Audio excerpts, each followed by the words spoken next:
Hey guys, it's Ash. New data this morning is showing that the UK economy is beginning to very sharply decline. In a new survey by KPMG and the Recruitment and Employment Confederation, the number of people getting new permanent jobs has fallen by 9.3% in November. This is a huge drop in the first month after the disastrous budget that Rachel Reeves announced in October. It was already not doing well, negative, but it's just got worse. This is the worst read in the last 5 years, except the COVID crash in 2020 and the only other month that was lower in August 2023. And the reason why people are not finding jobs is the obvious one.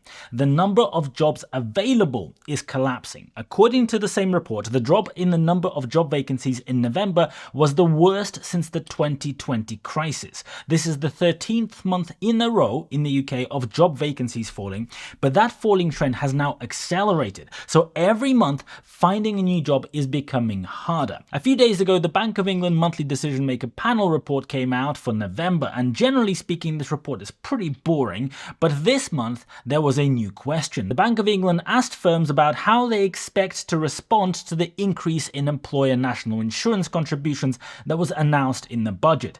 59% of firms expected to lower profit margins, aka the economy slowing down.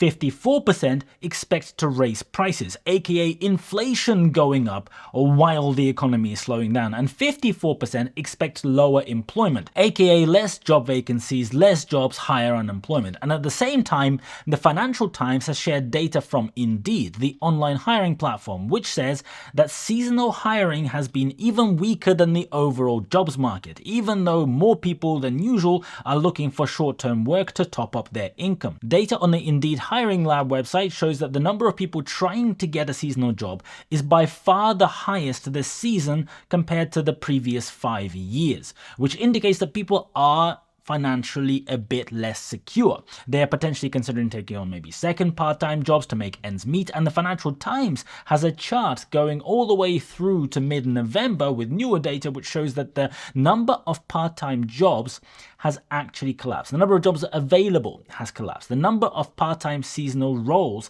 is running at 50% less than in recent years. 6 years ago in 2018, the minimum wage in the UK was £7.50. Today, the minimum wage is £11.44, an increase of 53% in the last 6 years. And next April, the minimum wage is going up another 7% to £12.21. At the same time, employers' national insurance is going up to 15%, and the cutoff at which that national insurance is due is dropping down to £5,000 for any employee. So it is not surprising that companies in the UK are not hiring. It is not surprising that they're freezing hiring. It has become incredibly expensive to hire someone in the UK on a minimum wage. Minimum wage in the UK has been increasing much faster than the rate of inflation or the rate at which the average wages have been increasing. In the last 10 years, minimum wage has gone from being 47% of the median wage to now being 60%. And the issue there is that at the bottom of the wage scale, salaries are compressing. There isn't much difference between the lowest salary and a reasonable salary. If you earned the average salary 20 years ago, you were doing a lot better than someone on minimum wage. Today, we have a situation where if you work a 35-hour week on minimum wage, you will be earning about £22,400 from next April. If you work 40 hours a week on minimum wage, your salary becomes £25,600. And at the same time, many graduate roles only pay from £28,000 to £30,000. And here is where it gets even worse. In the latest version of student loans, you have to pay 9% towards the student loan for any earnings over £25,000. From April next year, that increases to £26,000. So what this really means is that the gap between the absolute minimum that you can earn after taxes and or deductions and a decent job has shrunk to a point where the incentive to try and get that better job is really not there. Why go and get one of those kind of high pressure jobs in the city, where you get loads and loads of responsibility, you get unpaid overtime, sometimes you have to work weekends and evenings, get massively stressed when you can just go and earn the same amount of money, clocking in getting the minimum wage, zero responsibility, zero care, zero anything. The downside, of course, is that getting even a minimum wage job is now becoming harder. According to the same Indeed data published in the FT, retail hiring has been slowing down with 57,000 vacancies on average between August and October, according to official data, a decline of 27% from 78,000 during the same period last year. Vacancies in the accommodation and food service sector declined 17% across the same 3-month period, from 113,000 in 2023 to 94,000 this year. Today, Rachel Reeves is in Brussels, trying to advocate for closer relations between the UK and the European Union. The problem is that pumping hot air, making pointless speeches to other politicians, doesn't achieve anything other than boosting the ego of someone who has no idea what it is that she is doing.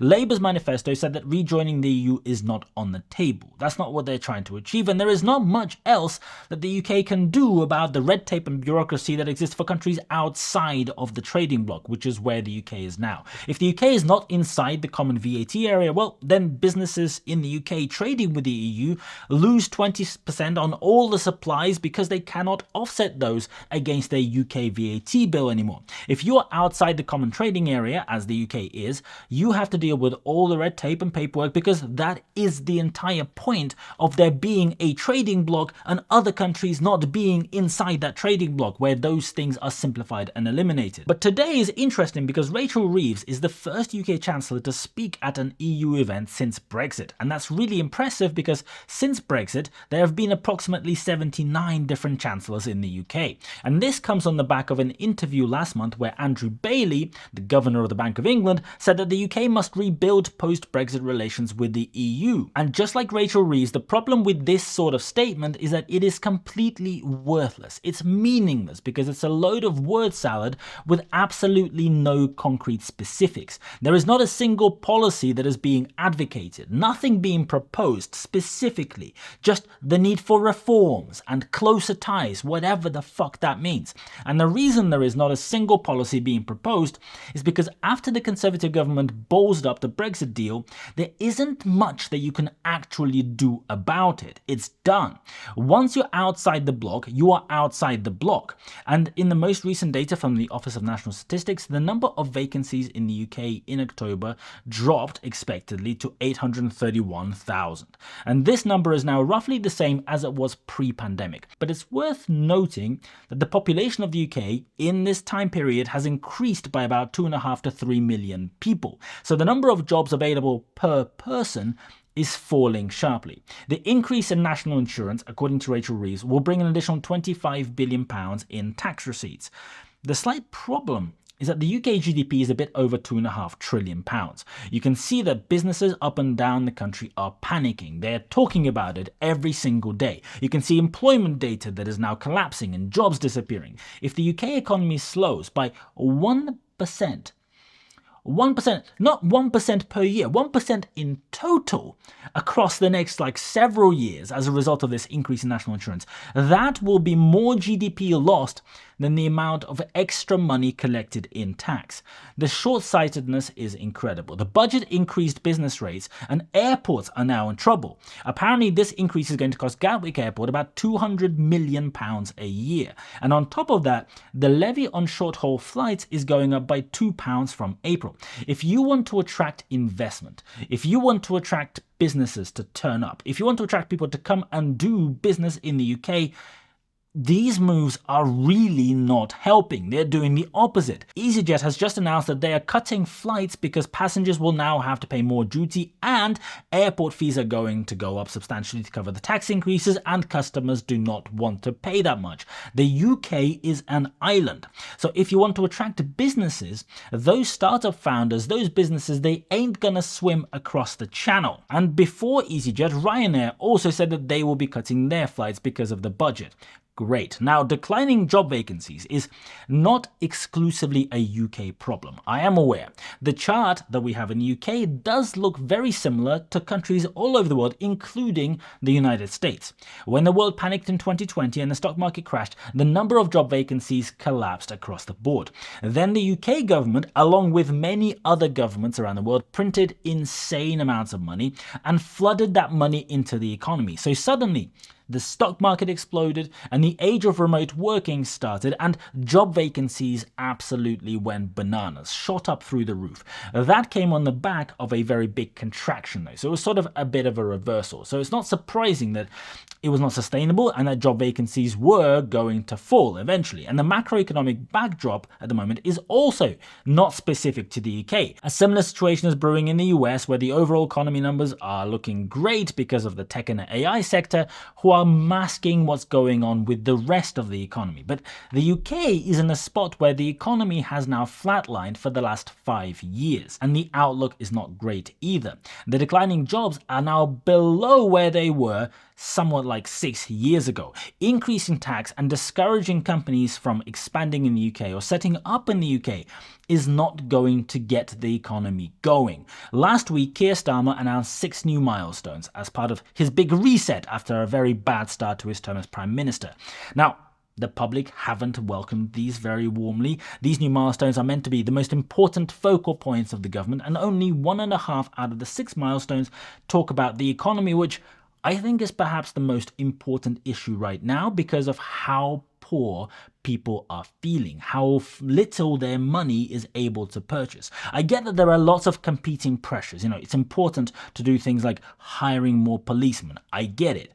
But there are only 1.5 policies to do with money, which at the moment is the most pressing issue. The first of the economic policies is raising living standards in every part of the UK. This is an incredibly vague pledge that means precisely nothing and is very easy to attain because how do you even measure it, right? If there is positive GDP growth, anything above 0, well, does that count? Does that mean that they have achieved it? If real wages net increase a tiny bit, but despite people feeling poorer, does that still count? Raising living standards is an outcome. It is not a solution. It is an outcome of an economy that is booming. And if you don't work, if you don't make explicit decisions to make that economy boom, well, the outcome isn't just going to magic itself into being because you said so. The second policy is building 1.5 million homes in England and fast-tracking planning decisions on at least 150 major infrastructure projects. And,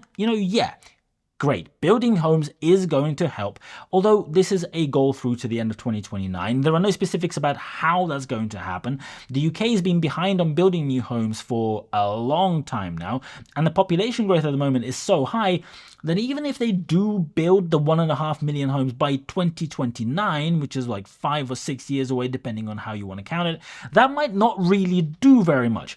And that's assuming that they can build that many homes, because so far there is very little in the way of meaningful decisions or policies that are making companies double down on the building. Fast-tracking planning applications for 150 major infrastructure projects does sound good. The snippet sounds good. Let's see what these infrastructure projects are and how they compare to, HS2 that is taking, at the moment, approximately 2 centuries to build at a cost of £5 gazillion. Infrastructure improvements happen when you stop random government agencies forcing the construction of a tunnel that takes a few years to build to protect a few bats that live in a forest from potential noise pollution from trains going along the track. If the UK is serious, genuinely serious about propelling the country forward, there needs to be a bit of common sense applied. We have a problem where professional obstructionists enjoy nothing more than to voice an objection to something that is being done for the public good, and that then completely destroys everything. It breaks the process, it slows everything down by years. The country is paralyzed by one bored person with an agenda, nothing better to do, preventing and delaying the progress of major infrastructure because, well, that's the society that we have. We waste years and years of time discussing pointless drivel, producing PowerPoint slides to discuss what might happen or might not happen, paying billions and billions of pounds to consultants instead of building stuff. The project on the Lower Thames crossing has been discussed for about 20 years now. The planning application for the crossing was meant to take 18 months, but is now 2 years in and still not approved. They've already spent £1 billion on this project, and they've not even got the planning application in. After whenever it might be approved, there will then apparently be another 18 months months of planning work because they didn't do the planning work before submitting the planning application, I guess. Because, why would you do that? Why do things concurrently at the same time or in advance? That makes no sense. And they can't possibly plan ahead, right? And then the construction after the planning is done is expected to take another 6 to 7 years according to the official estimate. So that probably means it'll take 10 or 15 or 20 or 30. I don't know how many years it will take to actually complete. The construction end date has already been moved back by 3 years just recently to 2032, and they haven't even started yet. You want goods and food to move freely between the UK and Europe? Get this project approved yesterday. Pass new laws, break shit, start the compulsory purchase process next week, and finish the construction in 2026. Seriously, what the actual fuck are we looking at? Instead, the government is busy inventing new red tape, new unneeded processes, and sinking in bureaucracy. And all the while, the economy is getting worse and worse, and the job situation is now getting worse. Remember, if you want to learn all about investing, how to do analysis, how to value stocks, go and check out my course, The Investor Playbook. The link is in the description. Thank you so much for watching, and I'll see you later.